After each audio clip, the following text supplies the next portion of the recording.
When I got hired to be the football coach, first thing I wanted to see was the weight room, because the weight room is the key for success on the football field and really the key for every sport to be consistently successful. And I went into the weight room and saw what we had, and I looked at it and said, you know what we have is okay, but let's make it bigger and better.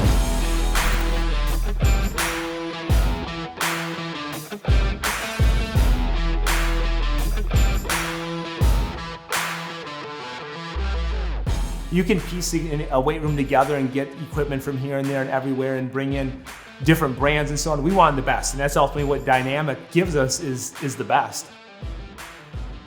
So right now we have 2 half rack systems in the weight room for benching, squatting, power cleaning, deadlifting.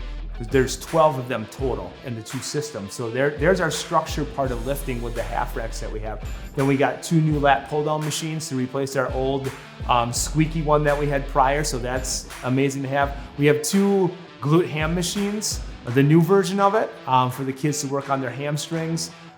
We have a leg extension machine that we've added in, and then a neck machine, which is very significant for athletics in 2020 and going forward with the concussion aspect. So we really had 2 visions. One is to make it so it's more structured, to make it a more safe environment for our kids to lift in, and then also to add some of that auxiliary machine equipment that we needed to get our athletes to be at their peak.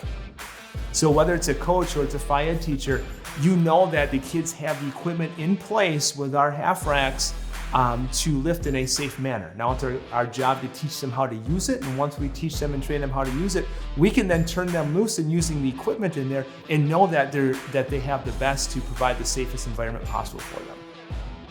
It's part of building that school spirit and that camaraderie to walk in our weight room and see our school colors in the equipment. And that's something from my previous schools that we didn't really have. I mean, we had red equipment and green equipment and yellow equipment and so on and so forth. You walk into our weight room and you know it's the home of the Altoona Railroaders, and that's absolutely awesome as far as building that camaraderie and that school spirit that you need for our sports programs. The overall process was very smooth, and Joe was great to work with. We went out and looked at the equipment in the facility so we could see exactly what it was and the quality of the equipment and so on and so forth. So it was a very smooth process for us. Right now we're looking at trying to turn Altoona into one of the top athletic programs in West Central Wisconsin and in the entire state. And our school has been willing to take on that mindset to try and do everything that they can to get us to that point.